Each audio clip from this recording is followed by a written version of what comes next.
You've read The $100 Startup, or maybe you've heard about it. The idea sounds perfect. Start a business with almost nothing. Work from anywhere. Build your freedom. But here's the question nobody asks after finishing the book. Why do most people who read it never actually start anything? Today, we're not summarizing this book. We're executing it, step by step, decision by decision. This is the Exec Lab. Every year, millions of people buy books about entrepreneurship. They highlight paragraphs, they dog-ear pages, they feel inspired. And then, nothing changes. Not because the books are bad. The $100 Startup is actually one of the most practical business books ever written. But because reading is not the same as building. Chris Guillebeau interviewed over 1,500 people who built real businesses with $100 or less. Real people. No investors, no MBA, no perfect plan. What he found was a pattern, a repeatable system. And that's exactly what we're going to extract and execute today. By the end of this video, you will have a framework to find your business idea in the next 48 hours. A one-page business plan you can actually complete today. A launch checklist to make your first sale before the end of this week. Not someday, this week. Let's build.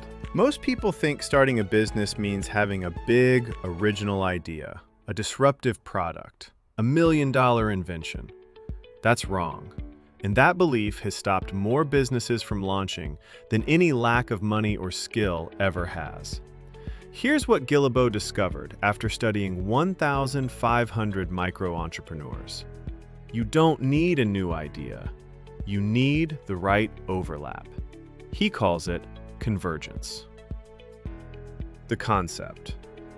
Convergence is the intersection of three things: something you are good at or passionate about, something other people need or want, and something people are willing to pay for. Notice that last part. Not just something people want, something they will actually open their wallet for. That's the filter that matters. His formula is simple. Passion or skill plus usefulness equals business. But here's what the book doesn't explain clearly enough. Passion alone is not enough. Usefulness alone is not enough. The magic and the money is in the overlap. Let me give you a real example from the book. Mignon Fogarty. She loved grammar. Real niche interest, right? She tried starting a science podcast. It failed. Then she combined what she genuinely knew, grammar, with what frustrated millions of professionals, writing clearly in the workplace. She launched Grammar Girl. Within weeks, it hit #1 on iTunes. Today, that one podcast has generated millions of dollars. What changed? She didn't change her passion. She found the overlap between what she knew and what people desperately needed. Here is your first action. Do this before you move to the next block. Take a piece of paper, draw 2 circles overlapping. Left circle, write every skill you have, every job you've done, every problem you've solved for someone else. Don't filter, write everything.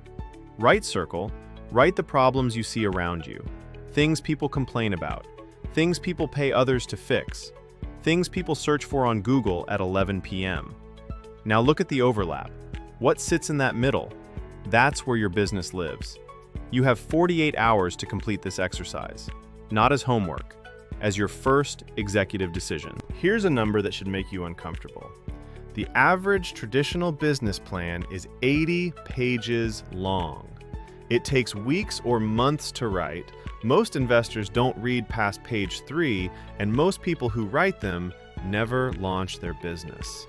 80 pages of planning is procrastination wearing a suit. Guillebeau found something remarkable in his research. The most successful micro-entrepreneurs he studied launched fast and planned as they went. Action beat planning every single time. His solution? The one-page business plan. The one-page plan answers exactly 5 questions. 1. What will you sell? Be specific, not consulting services, not creative work. What is the exact product or service? Who is the exact customer? 2. Who will buy it? Not everyone. That's not a customer. That's a fantasy. Name a specific type of person, their situation, their problem. 3. How will you get paid? Will they pay once? Subscribe monthly? Per project? Money must flow in a specific direction. Define it. 4. How will customers find you? Not social media and word of mouth. What is your first specific action to reach your first 10 customers? 5. What is your deadline? Not soon, not when I'm ready, a date. A real date on a real calendar. That's your business plan. 1 page, 5 questions. If you can't answer all 5 clearly, you don't have a business yet. You have an idea. Ideas don't generate income. Decisions do. In the book, Guillebeau shares the story of Jen and Omar, 2 people who launched a digital product. Total investment, $500. Business plan, none. What they had? A product they wanted to exist, a PayPal button, and the willingness to ship it. They made their first sale within 48 hours of launching. Not because they had a perfect plan, because they made a decision and acted on it. Your second action, and this one you complete today, open a blank document or grab a piece of paper. Answer the 5 questions, completely, honestly. If you get stuck on any of them, that's the most valuable information you will get from this video, because it tells you exactly what you need to figure out before you spend a single dollar. Your deadline for this exercise? Tonight.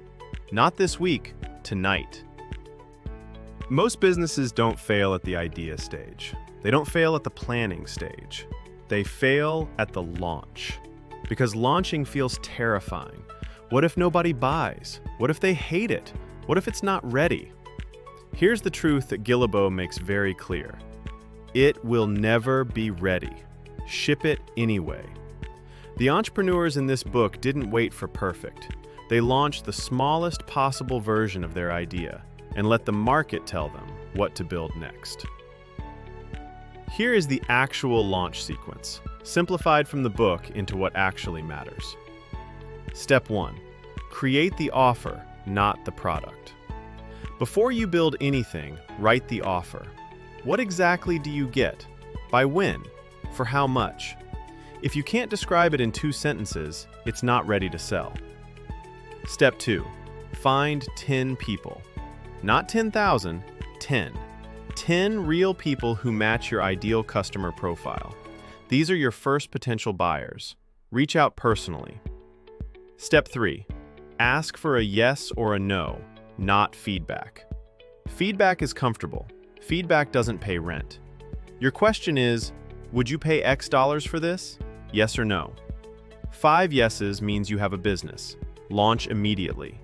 5 no's means you have information. Adjust and repeat. Step 4. Accept money before you build. This is the most counterintuitive step and the most important. Pre-sell your offer. Collect payment first. Now you have a customer. Now you build. Not the other way around. Scott, one of the entrepreneurs in the book, was a travel expert. He didn't build a website first. He didn't write a business plan. He emailed 25 people in his network with a simple offer. I will plan your next international trip, handle all the logistics, and save you 40% compared to a travel agency. $300 flat fee. 7 people said yes immediately. $2,100 in revenue. Before he had a company name, before he had a website, before he had a logo. A sale is proof. Everything else is decoration. Your third action, and this is where it gets real. Take your 1-page plan. Write your offer in 2 sentences. Find 10 people in your network who match your customer profile. Send them a personal message, not a post, not an email blast, a personal message. Ask, I'm launching something I think could genuinely help you.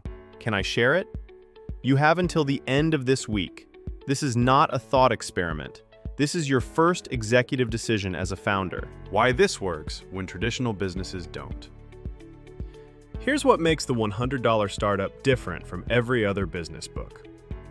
Most books tell you to build a business that grows as big as possible, as fast as possible. Scale, raise money, hire people, dominate. Guillebeau says something completely different. Design your business around your life, not the other way around. He calls it the freedom formula.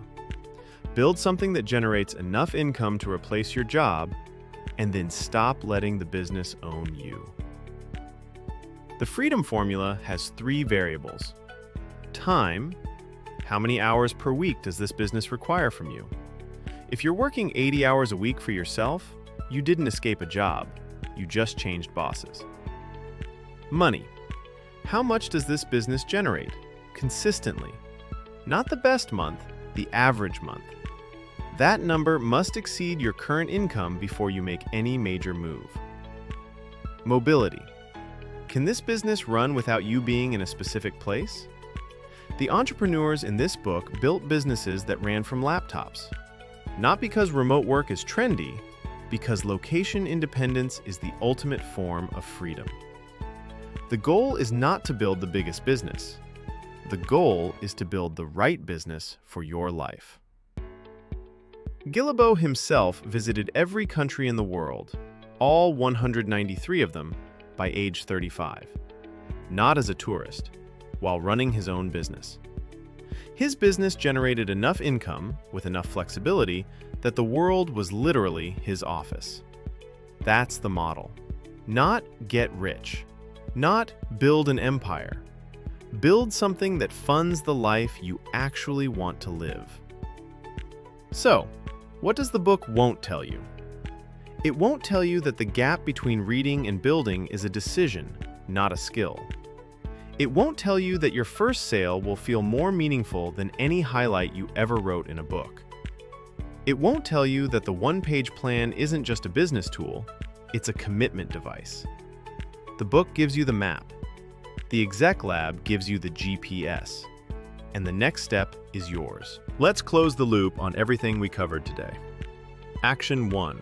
The convergence exercise. 2 circles. Your skills, the market's needs. Find the overlap. Deadline, 48 hours. Action 2. The one-page business plan. 5 questions, 1 page. Deadline, tonight. Action 3. The launch sequence. Write your offer, find 10 people, ask for a yes or a no. Deadline, this week. These are not ideas, these are decisions. And decisions, executed consistently, are what separate people who read business books from people who build businesses. If this video gave you one thing that changed how you think about starting, leave a comment below. Tell me what your convergence is. I read every single one. And if you want to go deeper, next week on the Exec Lab, we're opening Rich Dad, Poor Dad. Not the mindset, not the philosophy, the actual financial system, rebuilt for 2026. Subscribe, set the notification. I'll see you there.